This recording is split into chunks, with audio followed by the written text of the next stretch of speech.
Hello friends, welcome to my YouTube channel DMS maths. Guys आज हम लोग पढ़ने वाले हैं एनसीईआरटी क्लास 8 के चैप्टर 8 जिसका नाम है राशियों की तुलना। इसको इंग्लिश में कंपैरिजन ऑफ क्वांटिटीज बोलते हैं।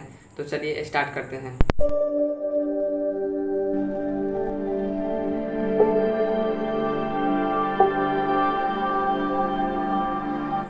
देखिए फ्रेंड्स, राशियों की तुलना हम दो तरह से कर सकते हैं। पहला है अनुपात, जिसको इंग्लिश में रेशियो बोलते हैं, और दूसरा है प्रतिशत, जिसको इंग्लिश में परसेंट बोलते हैं। समझे?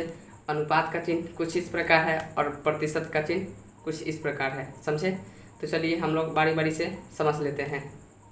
देखिए फ्रेंड्स, पहला है अनुपात, जिसको इंग्लिश में रेशियो बोलते हैं। देखिए, दो राशियों, संख्या या मात्राओं की तुलना अनुपात कहलाता है। जब दो राशि या संख्या या मात्रा को हम तुलना करते हैं आपस में, तो वह अनुपात कहलाता है। समझे? देखिए, अनुपात को इस संकेत से दर्शाते हैं। समझे? अब देखिए, अनुपात को भिन्न भी कहा जाता है। भिन्न को इंग्लिश में फ्रैक्शन बोलते हैं। अनुपात को हम भिन्न में भी लिख सकते हैं। एग्जाम्पल के तौर पर आप देख लीजिए, 3:2 है, तो इसे आप 3/2 भी लिख सकते हैं। अनुपात को अच्छा से समझने के लिए एक और एग्जाम्पल को हम लोग देख लेते हैं। देखिए फ्रेंड्स, दो रेलगाड़ियां हैं जिनकी लंबाई क्रमशः 80 मीटर तथा 160 मीटर है। तो पहले रेलगाड़ी की लंबाई का दूसरी रेलगाड़ी की लंबाई से अनुपात ज्ञात कीजिए। देखिए, पहले का दूसरे की लंबाई से अनुपात, देखिए पहले का दूसरे की लंबाई से अनुपात हो जाएगा। पहले गाड़ी का जो लंबाई है वो 80 मीटर है, तो 80 हो जाएगा, और अनुपात का चिन्ह, और दूसरी जो रेलगाड़ी है उसका लंबाई 160 मीटर है। यहाँ पे ध्यान दीजिए, दूसरी जो रेलगाड़ी है उसका लंबाई 160 मीटर है, तो यहाँ पे 160 हो जाएगा। अब जैसा कि हम आपको बताया है कि अनुपात को आप बटा में लिख सकते हैं, तो 80/160 हो जाएगा। देखिए 80/160। अब इसे आप काट लीजिए, यह 0 से 0 कट जाएगा। अब यह 8 से कट जाएगा एक बार में, और यह 16 2 बार में कट जाएगा, मतलब 1/2 हो जाएगा। तो 1/2 को आप अनुपात में इस तरह लिख सकते हैं, 1:2। समझे? चलिए, ये तो हो गया पहले का दूसरे की लंबाई से अनुपात। अब हम लोग निकाल लेते हैं दूसरे का पहले की लंबाई से अनुपात।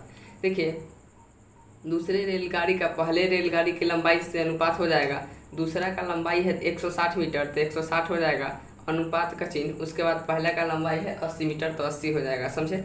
अब 60:80 को हम लोग बटा में लिख सकते हैं, तो यह 0 से 0 कट जाएगा। अब यह 8 से 2 बार में कट जाएगा, मतलब 2/1 आ गया। इसको हम लोग 2:1 लिख सकते हैं। समझे?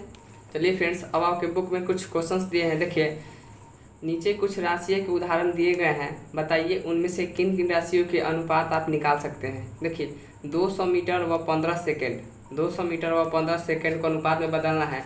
तो फ्रेंड्स, आप ध्यान से देखिएगा। आप ध्यान से देखेंगे तो यह मीटर में है और यह सेकंड में है। देखिए फ्रेंड्स, इसका इकाई जो है यह समान नहीं है, इसलिए इसका अनुपात नहीं निकलेगा।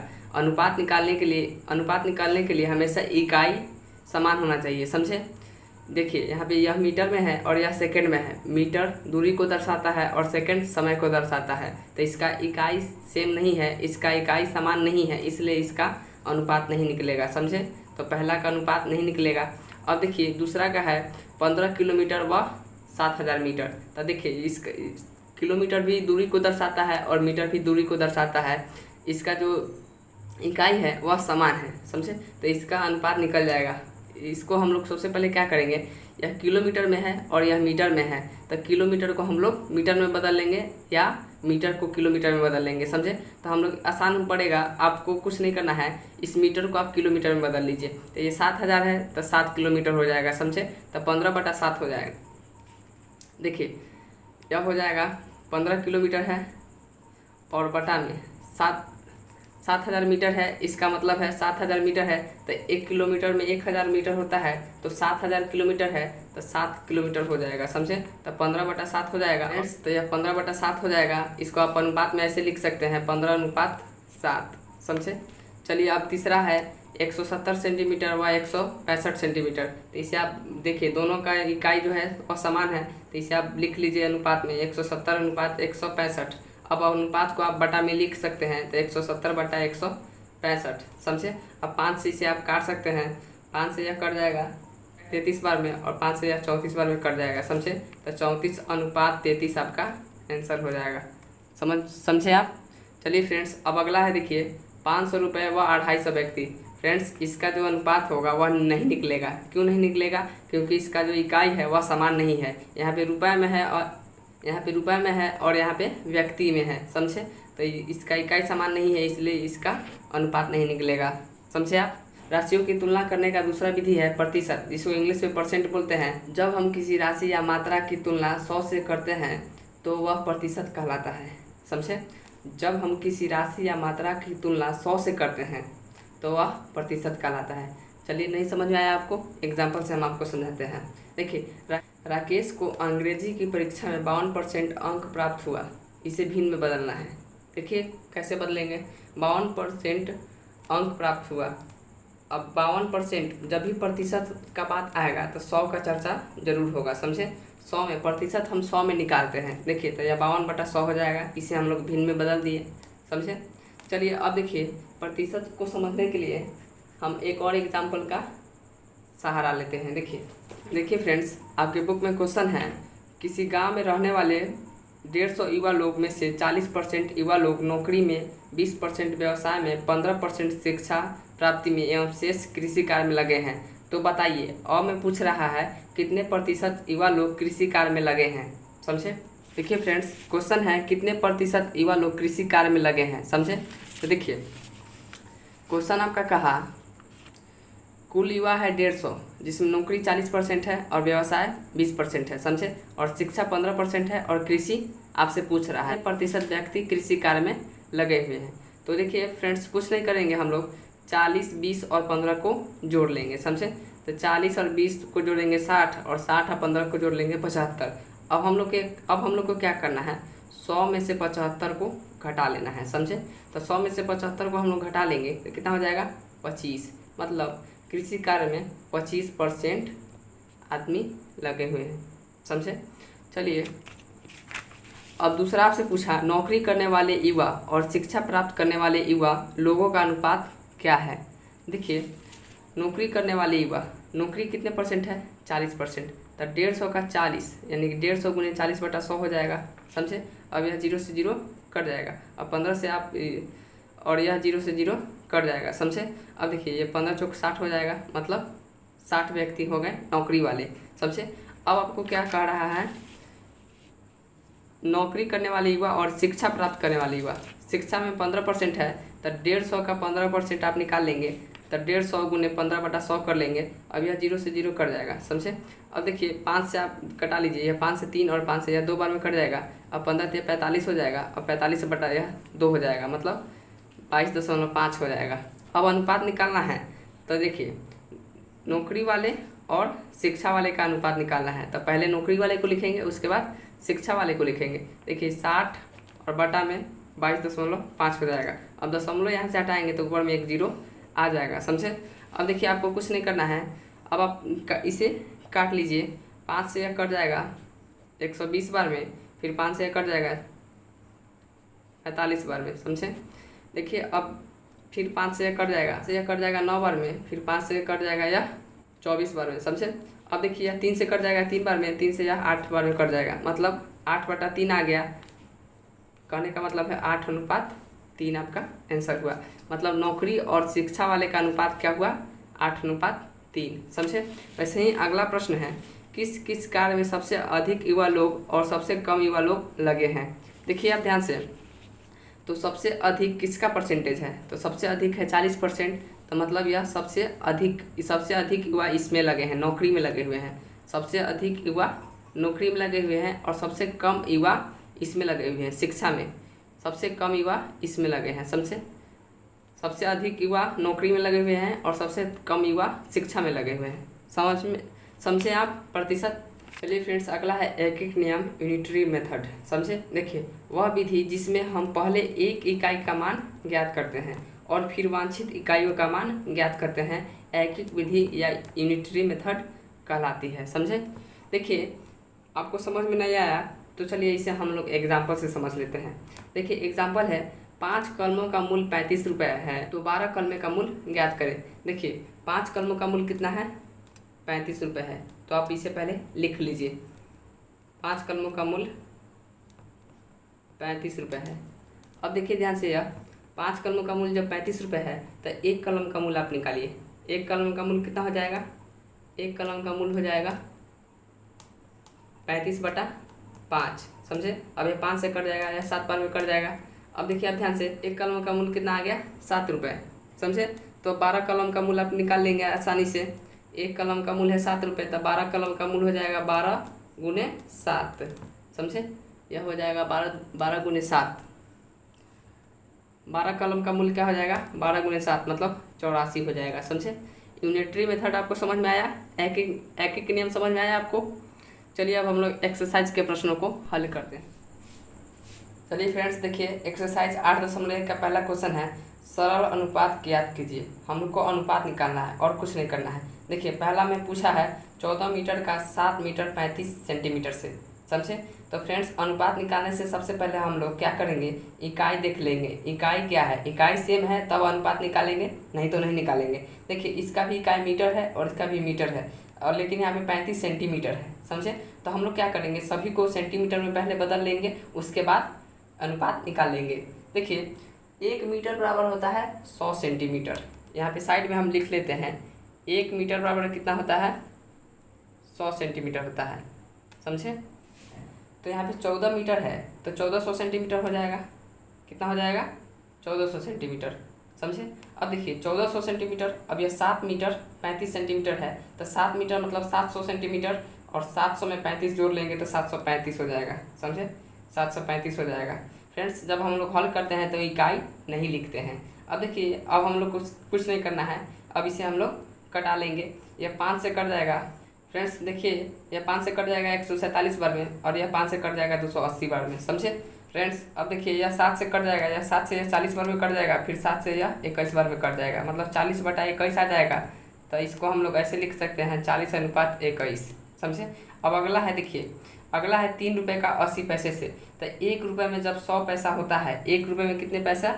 1 रुपये बराबर 100 पैसा होता है, समझे। तो यहाँ पे 3 रुपये है, तो 3 रुपये में कितना हो जाएगा? 100 में 3 से हम लोग गुना कर लेंगे, समझे। 100 में हम लोग 3 से गुना कर लेंगे तो कितना हो जाएगा? 300 हो जाएगा, समझे। अब देखिए अब आपको कुछ नहीं करना है, 300 हो गया। 3 रुपये को आप पैसा में बदल लिए, तो यहाँ पे लिख लीजिए 300। अब देखिए अब 80 पैसे हैं, तो यहाँ पे भी 80 बटा में लिख लीजिए। अब यह 0 से 0 कट जाएगा। अब देखिए यह 2 से 4 बार में, 2 से यह 15 बार में कट जाएगा, मतलब 15/4 आ गया। अर्थात कहने का मतलब है 15:4 आ गया, समझे। वैसे ही अगला है 150 किलोग्राम का 210 ग्राम से। तो 150/210 कर लेंगे हम लोग, 0 से 0 कट जाएगा। अब 3 से यह 5 बार में, 3 से यह 7 बार में, मतलब कहने का मतलब है 5/7 आ गया, अर्थात 5:7 होगा, समझे। अब देखिए अगला है 2 घंटे का 50 मिनट से। देखिए 50 मिनट है तो घंटा को हम लोग पहले मिनट में बदल लेंगे। तो 1 घंटा बराबर 60 मिनट, सभी को पता है। तो 2 घंटा बराबर 120 मिनट हो जाएगा। 120/50 हो जाएगा, या 0 से 0 कट जाएगा। 12/5 आ गया, मतलब 12:5, समझे। तो पहला आपका हुआ समाप्त। अब हम लोग चलते हैं दूसरा क्वेश्चन की ओर। देखिए फ्रेंड्स दूसरा क्वेश्चन है, निम्नलिखित अनुपातों को प्रतिशत में परिवर्तित कीजिए। देखिए 3:25 है, तो इसे हम लोग बटा में लिख लेंगे, क्योंकि अनुपात को हम लोग भिन्न में लिख सकते हैं। अब प्रतिशत में बदलना है तो 100 से हम लोग गुना कर लेंगे। 25 से यह कट जाएगा 4 बार में, अब 4 से 3 में गुना कर लेंगे, 4 12% आंसर हो जाएगा, समझे। अब देखिए अगला है 16:25, तो इसे हम लोग कर लेंगे 16/25। अब 100 से गुना कर लेंगे, क्योंकि प्रतिशत निकालना है। 25 से 4 बार में कट जाएगा, समझे। अब 16 में 4 से गुना कर लेंगे तो 64% हो जाएगा। अब देखिए अगला है 3:16, तो 3/16 कर लेंगे। अब इसमें 100 से गुना करना है, समझे। अब देखिए 2 से कट जाएगा 50 बार में, फिर 2 से 8 बार में, फिर 2 से 25 बार में, फिर 2 से 4 बार में, समझे। अब देखिए 25 में 3 से गुना कर लेंगे, 25 में 3 से गुना कर लेंगे, 25 या 75 हो जाएगा, बटा में 4। तो इसे हम लोग डिवाइड करेंगे तो 18.75% आपका आंसर आ जाएगा, समझे। फ्रेंड्स देखिए 3 नंबर क्वेश्चन है, 60 विद्यार्थियों में से 40% विद्यार्थियों को विज्ञान विषय रुचिकर लगता है, तो उन विद्यार्थियों की संख्या बताइए जिन्हें विज्ञान विषय में कम रुचि है। देखिए यहाँ पे टोटल विद्यार्थी कितने हैं? 60 विद्यार्थी हैं, तो कुल विद्यार्थी हो गया 60। अब विज्ञान विषय में रुचिकर कितने प्रतिशत विद्यार्थी को लगता है? 40% विद्यार्थी। तो विज्ञान विषय में रुचि है 40% विद्यार्थी को, समझे। अब विज्ञान विषय में रुचि नहीं होगा तो 40 हम लोग 100 में से क्या करेंगे? 100 में से 40 को घटा लेंगे, मतलब 60% विद्यार्थी को विज्ञान में रुचि नहीं है, समझे। तो अब हम लोग 60% को अंक में बदल लेंगे। देखिए 60 का टोटल का हम लोग 60 का हम लोग को 60% निकालना है। तो 60 गुने 60/100 कर लेंगे, 0 से 0 कट जाएगा। अब 6 में 60 से गुना कर लेंगे, 360 हो जाएगा। और 360 बटा ये 10 है, तो 0 से 0 कट गया। 36 विद्यार्थी, मतलब 36 विद्यार्थी को विज्ञान में रुचि नहीं है, समझे। देखिए फ्रेंड्स, चौथा क्वेश्चन है, किसी परीक्षा में उत्तीर्ण होने के लिए एक परीक्षार्थी को पूर्णांक के 33% अंक प्राप्त करने हैं।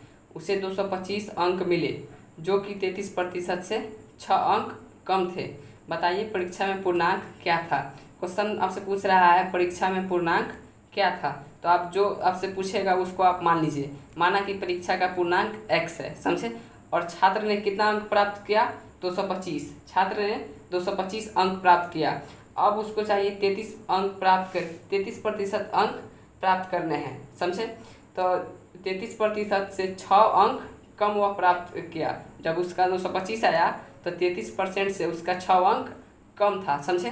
तो हम लोग 6 अंक 225 में 6 अंक जोड़ लेंगे तो यह पूरा 33% हो जाएगा, समझे। अब x का 33% निकालना है, तो x गुने 33/100 और यह 225 में हम लोग 6 जोड़ दिए, 231 हो गया, समझे। अब यह गुना में है तो उधर जाएगा डिवाइड में हो जाएगा, मतलब 231 में बटा में 33 हो जाएगा, समझे। अब यह 100 भाग में है तो बराबर के उधर जाएगा तो वह गुना में हो जाएगा, समझे। देखिए अब हो जाएगा आपका x बराबर हो जाएगा, यह 33 गुना में है तो इधर डिवाइड में चला आया, और यह डिवाइड में है तो उधर मल्टीप्लाई में चला गया, समझे। तो 33 से यह 7 बार में कट जाएगा, तो x बराबर हो गया 7 गुना 100, मतलब 700। तो x बराबर हो गया 700। परीक्षा का पूर्णांक कितना है, 700 है, समझे। क्वेश्चन नंबर 4 हुआ आपका समाप्त। फ्रेंड्स, क्वेश्चन नंबर 5 देखिए, रहीम अपना निवास स्थान 8 बजे सुबह छोड़ देता है। उसी दिन शाम 4 बजे अपने घर लौट आता है, तो 24 घंटे का कितना प्रतिशत वह अपने निवास स्थान पर व्यतीत करता है। देखिए सबसे पहले आप पता करिए, रहीम अपना निवास स्थान 8 बजे छोड़ देता है और शाम 4 बजे चल आता है। तो 8 से 4 बजे के बीच 8 घंटा होता है, समझे। तो 8 घंटा वह बाहर आता है, बाकी के 16 घंटा वह अपने घर पर व्यतीत करता है। तो रहीम के द्वारा अपने निवास स्थान पर बिताया गया समय 16 घंटा हो जाएगा, समझे। अब देखिए समय आपको निकाल लेना है प्रतिशत में, तो प्रतिशत समय हो जाएगा, समय का प्रतिशत हो जाएगा 16 घंटा वह घर पे रहा, और एक दिन में 24 घंटे होते हैं, तो 16/24 गुने में 100, समझे। अब देखिए 8 से 2 बार में और 8 से यह 3 बार में कट जाएगा। अब 2 में 100 से गुना कर लेंगे आप, तो 200 हो जाएगा, और बटा में 3 है तो बटा में 3 होगा, समझे। अब यह 200/3 होगा, तो 3 से हम लोग 200 में भाग करेंगे तो 66.2/3 आपका आंसर होगा, समझे। तो इसका आंसर हो गया 66.2/3%। फ्रेंड्स, अगला क्वेश्चन है, पहली संख्या दूसरी संख्या से 20% अधिक है, तो दूसरी संख्या पहली संख्या से कितना प्रतिशत कम है। देखिए क्वेश्चन पूछा पहली संख्या दूसरी संख्या से 20% अधिक है, तो हम लोग मान लेंगे कि माना कि दूसरी संख्या 100 है, समझे। तो पहली संख्या क्या हो जाएगा, 100 प्लस 20%। 100 का 20% कितना हो जाएगा, 100 गुने 20/100। यह 100 से 100 कट जाएगा, यह 20 बच जाएगा, समझे। देखिए अब देखिए यह 100 में 20 हम लोग जोड़ लेंगे, तो पहला संख्या कितना हो जाएगा, 120 हो जाएगा। अब आप ध्यान से देखिए, दूसरा संख्या पहला संख्या से 20 कम है, तो परसेंट निकालेंगे तो 20 देखिए दूसरा संख्या पहली संख्या से 20 कम है, तो 20/120 गुना में 100, समझे। यह 0 से 0 कट गया, यह 12 बचा और यह 20 है, तो हम लोग 5 से काट लेंगे, तो 5 से नहीं कटेगा, 2 से काटा लीजिए आप। 2 से 10 बार में, 2 से यह 6 बार में, फिर 10 और 6 बचा, तो यह 2 से कट जाएगा 5 बार में, फिर यह 2 से 3 बार में कट जाएगा, समझे। तो 5 में 10 से गुना कर लेंगे 50, और 3 यह बटा में है, तो 50/3 हो जाएगा। अब हम लोग 3 में 50 से भाग करेंगे तो आपका आंसर हो जाएगा 16.2/3%, समझे। फ्रेंड्स, इसी के साथ चैप्टर को समाप्त। यदि आपको वीडियो अच्छा लगा होगा तो वीडियो को लाइक करें तथा चैनल को सब्सक्राइब करें, ताकि पढ़ाई आपका ऐसे ही जारी रहे। धन्यवाद।